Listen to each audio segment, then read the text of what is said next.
Hello dear students, welcome to my channel. In this today's video we are going to learn English textbook class 10th third poem A Tiger in the Zoo. मतलब चिड़ियाघर में एक बाघ। तो आज हम पढ़ेंगे टाइगर के बारे में जो एक चिड़ियाघर में रहता है। तो इस पोम में बताया गया है कि बाघ कहाँ होना चाहिए और वो कहाँ रहता है और उनकी स्थिति क्या है। तो चलिए आज का जो पोम है बहुत इंटरेस्टिंग होने वाला है। आज हम स्टार्ट करते हैं। यदि आप अंत तक बने रहे तो आपके सारे डाउट क्लियर हो जाएंगे और आपको इजीली समझ में आ जाएगा ये पोम। तो फर्स्ट है आपका ये जो पोम है वो ये बताती है कि जो टाइगर है वो चिड़ियाघर में रहने वाले यानी जू में रहने वाले टाइगर और जो प्राकृतिक आवास है जहाँ पे उसको होना चाहिए यानी जंगल में, उन दोनों के बीच कंपेयर करती है, उसके अंतर को दर्शाती है। और ये जो कविता है यानी जो पोम है वो चिड़ियाघर से यानी जू से जंगल की ओर जाती है और फिर से यहाँ पे जू पे वापस आ जाती है। यानी आपका फर्स्ट स्टैंजस है वो पास्ट के बारे में बताता है, सेकंड और थर्ड है यानी बीच का जो स्टैंजस है सेकंड थर्ड वो प्रेजेंट के बारे में बताता है यानी जो टाइगर है उसको कहाँ पे होना चाहिए। देन जो लास्ट स्टैंजस है वो आपके फिर से जू में आ जाती है। और इसके जो पोएट है वो कौन है, लेस्ली नॉरिस, ये आपको याद रखना है। और इस पोम को आपको ध्यान से समझना है और सुनना है कि ये जो पोम है वो कौन सा स्टैंजा है जो बाघ के बारे में बोलते हैं कि वो चिड़ियाघर में है यानी जू में है, और कौन सा स्टैंजस है जो जंगल में रहने वाले बाघ के बारे में बताते हैं। Let us start. He stalks in his vivid stripes, the few steps of his case, on pads of velvet quiet in his quiet race. Stalks मतलब होता है धीरे धीरे, vivid stripes मतलब ज्वलन धारियाँ यानी चमकीली धारियाँ। जो टाइगर होता है उसके बॉडी में विविड स्ट्राइप रहते हैं यानी धारियाँ रहती हैं लंबी लंबी जो काले कलर की, वो कैसे रहती है उसी को कहा गया है vivid stripes. The few steps यानी कुछ कदम ऑफ हिज केस यानी अपने पिंजरे में जहाँ पे वो जू के अंदर है। On pads of velvet quiet, और पैड्स मतलब होता है उसके पैर, जो टाइगर है उसके पैर को कहेंगे पैड्स यानी उसके पैर हैं वो गद्देदार होते हैं। ऑफ वेलवेट क्वाइट मखमली शांत पैड पर। Then in his quiet race यानी अपने शांत क्रोध में, रेस मतलब होता है उसको क्रोध में या फिर बहुत ही गुस्सा में। जब टाइगर जो जू के अंदर रहेगा उसे ही गुस्सा आएगा क्योंकि वो बाहर मूव ऑन नहीं कर सकता, अच्छे से नहीं जी सकता, उसको आज़ादी नहीं, इसलिए वो बहुत गुस्सा है। तो फर्स्ट आंसर बताता है stalks in his sweet type the few steps of his cage, वह अपनी, और ये जो टाइगर है उसे एक इंसान की तरह कंपेयर किया गया है, तुलना किया गया, इसलिए यहाँ पे ही है। तो वह अपनी चमकीली धारियों में घूमता है अपने पिंजरे में कुछ कदम। और कैसे घूमता है, on pads of velvet quite मखमली शांत पैड पर कुछ कदम घूमता है। इन हिज क्वाइट रेंज, और अपने उसके अंदर क्या रहता है बहुत ही क्रोध रहता है, लेकिन अपनी जो मखमली जो पैड्स है उस पर वो पिंजरे में कुछ कदम फ्यू स्टेप, क्योंकि जो पिंजरा है उसमें कुछ ही कदम घूम सकते हैं। यहाँ पे लिखा है few step of his cage, अपने पिंजरे पे कुछ कदम घूमता है। On pads of velvet quiet, और मखमली शांत पैड पर, उसके पैड्स है बहुत ही मखमल है, वेलवेट है और बिल्कुल शांत है, बिल्कुल भी आवाज़ नहीं आ रही, इस तरीके से वो घूमता है। इन हिज क्वाइट रेस, और अपने वो एकदम शांत तरीके से तो घूमता है लेकिन उसके अंदर बहुत ही क्रोध है, बहुत ही गुस्सा है क्योंकि वो जू के अंदर है। The next stanzas, he should be lurking in shadow, sliding through long grass near the water hole where plump their paths. तो स्टूडेंट्स फिर वो क्या करता है, इसके प्रेजेंट के बारे में बताता है। यदि टाइगर है उसे यदि जू में नहीं रहेगा तो फिर क्या कर सकता है, वो कहाँ होना चाहिए। he should be lurking in shadow, तो उसे कहाँ पे रहना चाहिए बोलते, जो टाइगर है उसको पिंजरे में नहीं, ये बताता है कि वो उसको कहाँ पे होना चाहिए। तो ही should be lurking in shadow, उसे छाया में छुप कर या फिर दुबक कर रहना चाहिए। स्लाइडिंग थ्रू लॉन्ग ग्रास, और लंबी घास के बीच से फिसलते हुए। नियर द वाटर होल, और पानी के गड्ढे के पास, वेयर जहाँ, प्लम्प डियर पास, प्लम्प मतलब होता है मोटा सा, डियर मतलब हिरन, और जहाँ पे मोटे ताज़े हिरन गुजरते हैं, पास होते हैं। तो जो टाइगर है उसको जू में नहीं बल्कि उसको एक ऐसी जगह रहना चाहिए, ऐसी छाया में दुबक कर या फिर उसको छिप कर रहना चाहिए जहाँ पे एक लंबी घास होती है, जो ग्रास होती है, लंबी ग्रास होती है, उसकी छाया में उसको छिप कर रहना चाहिए। उसके घास से जो फिसलते हुए जो पानी है, नियर द वाटर होल, और पानी के जो गड्ढे के पास उसको होना चाहिए। पहले क्या होना चाहिए, उसको जो लंबी घास है, लंबी घास के उसकी छाया में, उसको घास के बीच से उसके जो उसकी छाया है उसमें छिप जाएगा, इसलिए वहाँ पे होना चाहिए। Then near the water hole, और पानी के गड्ढे के पास। पानी के गड्ढे के पास क्यों? क्योंकि वेयर प्लम डियर पास, जहाँ पर जो पानी के गड्ढे होते हैं वहाँ पे मोटे ताज़े हिरन गुजरते हैं। क्यों गुजरते हैं? ताकि उसको छिप के रहेगा, ताकि उसको वो खा सके, अपना शिकार कर सके। तो यहाँ पे सेकंड स्टांसेस में बताया गया है कि उसे ऐसी जगह छाया में रहना चाहिए जहाँ पे लंबी घास हो और वहाँ पे पानी के गड्ढे हो, नियर द वाटर होल, पानी के गड्ढे हो जहाँ पर मोटे ताज़े हिरन गुजरते हैं। तो ये हो गया आपका present. Then next third stanzas में बताया गया है, he should be snarling around houses at the jungle's edge, bearing his white fangs, his claws, terrorizing the village। और क्या होना चाहिए? स्नॉलिंग। स्नॉलिंग मतलब होता है गुर्राना। उसे जंगल के किनारे, घरों के आसपास गुर्राना चाहिए, स्नॉलिंग करना चाहिए, क्योंकि जो टाइगर है उसका ये प्रेजेंट के बारे में बताता है, तो इसको आपको याद रखना है। He should be snarling around houses at the jungle's edge, उसे जंगल के एज यानी किनारे के घरों के आसपास गुर्राना चाहिए। Baring his white fangs, his claws, terrorising the village, और अपने क्या होता है, फैंग्स मतलब होता है वाइट, वाइट फैंग्स मतलब होता है सफ़ेद नुकीले दांत उसके, किसके? टाइगर्स के। हिज क्लॉज, और अपने पंजे दिखाते हुए।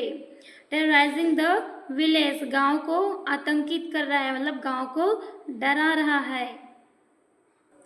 Once more, he should be snarling around houses at the jungle's edge wearing his white fangs, his claws, terrorising the village, उसे जंगल के किनारों के घरों के आसपास गुर्राना चाहिए, या फिर जंगल के जो जंगल से वहाँ से निकलकर और जंगल के जो किनारे हैं उसके आसपास जो घर रहेंगे वहाँ पे उसको गुर्राना चाहिए।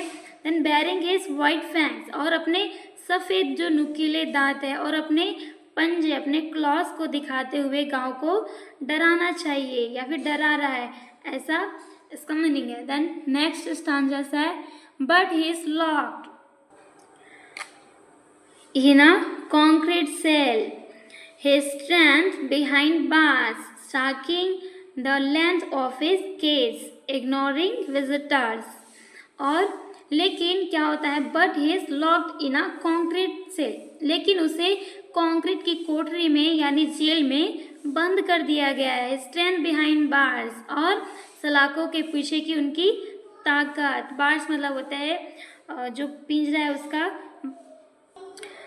बार्स यानी जो बंद है, जो सलाखों के पीछे यानी जो पिंजरा है उसी को कहेंगे।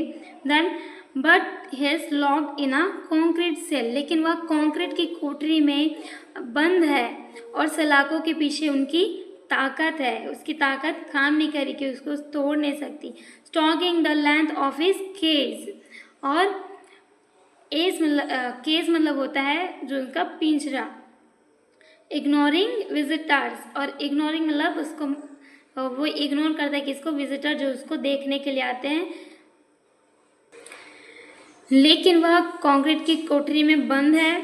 देन उसकी जो ताकत है, जो टाइगर्स है उसकी ताकत उन सलाखों के पीछे है और वो अपनी ताकत को बाहर नहीं दिखा सकता। Then stalking the length of his cage, ignoring visitors, और पिंजरे की जो उसकी केज है उसकी पूरी लंबाई तक पीछा करता हुआ। कौन? जो विजिटर्स हैं उनकी पूरी लंबाई को उसको पीछा करते हैं, उनको क्या करते हैं, जो टाइगर है उसको अनदेखा करता है, उसको इग्नोर करता है। विजिटर्स को जो देखने के लिए आते हैं, स्टूडेंट्स आप भी गए होंगे जू में, तो वहाँ पे जो टाइगर होता है वो क्या करता है, जो विजिटर्स है उनको वो अनदेखा करता है और अपने कुछ स्टेप वहाँ पे घूमता है और पिंजरे की पूरी लंबाई को पीछा करता है वो, और जो विजिटर होते हैं उनको वो इग्नोर करता है। देन लास्ट है आपका स्टैंजर्स। He hears the last voice at night, the patrolling cars, and stares with his brilliant eyes at the brilliant stars. ये आपका है। Then stares मतलब होता है घूर रहा होता है, तो फिर क्या होता है, he hears the last voice at night, और वह रात में आखिरी आवाज़ सुनता है। वो दिन भर क्या करते हैं, जो विजिटर्स है वो उसको देखने के लिए आते हैं तो वो उसको इग्नोर करता है और अपनी जो पिंजरे में वह घूमता है। Then he hears the last voice at night, the patrolling cars, और वहाँ पे वह आखिरी आवाज़ सुनता है, और वो किसकी आवाज़ होती है, पेट्रोलिंग कार्स के बाद, पेट्रोलिंग कार्स की, क्योंकि जो रात में है अगर किसी को कोई नुकसान तो नहीं पहुंच रहा है, इसलिए वहाँ पे रात में पेट्रोलिंग कार आती है। And stairs with his brilliant eyes at the brilliant stars. Stairs मतलब होता है घूर रहा था। देन अपनी चमकीली आंखों से चमकते हुए वो सितारों को देखता है। जब पेट्रोलिंग कार्स आती है तो उसकी जो लाइट होती है तो वो पड़ती है टाइगर की आंखों में।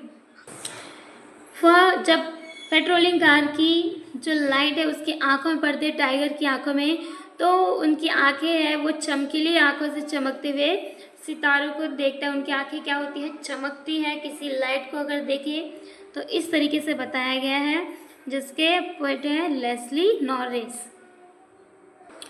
वंस मोर, ये जो पोएम है वो पोएम जू से स्टार्ट होती है, चिड़ियाघर से, और जंगल की ओर जाती है और वापस चिड़ियाघर में ही समाप्त हो जाती है। तो ये रही टाइगर के जो जू में कैसे रहता है, फिर उसको कहाँ होना चाहिए। तो वंस मोर इसे हम फिर एक बार रिवीजन देखते हैं। तो फर्स्ट है आपका स्टैंजर्स है, इसमें बताया गया है वह अपनी चमकीली जो धारियाँ है उस पर वो घूमता है। देन उनकी क्या है, धीरे धीरे घूमता है और फ्यू स्टेप यानी कुछ कदम अपने पिंजरे में घूमता है, और मखमली शांत पैर से, कैसे बिल्कुल शांत रहते उसके पैर, वेलवेट क्वाइट जैसे। इन हिज क्वाइट रेस, अब वो घूमता तो है एकदम शांत घूमता है, लेकिन उसके अंदर उसके मन में बहुत ही क्रोध रहता है। Then second, he should be lurking in shadow, sliding through long grass near the water hole where plump deer pass, और उसे छाया में छुप कर रहना चाहिए और लंबी घास के बीच से फिसलते हुए जो पानी के गड्ढे के पास जहाँ पर मोटे ताज़े हिरन गुजरते हैं उसके पास से गुजरते हैं, क्योंकि वो उसका शिकार कर सके। He should be snarling around houses at the jungle's edge, baring his white fangs, his claws terrorizing the village. और उसे जंगल के किनारे जो घर है उसके आसपास गुर्राना चाहिए और अपने सफ़ेद जो नुकीले दांत हैं और अपने पंजे दिखाते, अपने क्लॉज को दिखाते हुए जो गांव के लोग हैं उसको डराना चाहिए। But he is locked a concrete cell, he stands behind bars taking the length of his cage ignoring visitors. लेकिन वह कंक्रीट की जो कोठरी है उसमें बंद है और सलाखों के पीछे की उसकी ताकत भी बंद है, क्योंकि जो पिंजरे की पूरी लंबाई है उसका वो पीछा करता हुआ क्या करता है, जो विजिटर्स उनको देखने आते हैं उनको इग्नोर करता है। Then he hears the last voice at night, the patrolling cars, and stares with his brilliant eyes at the brilliant stars.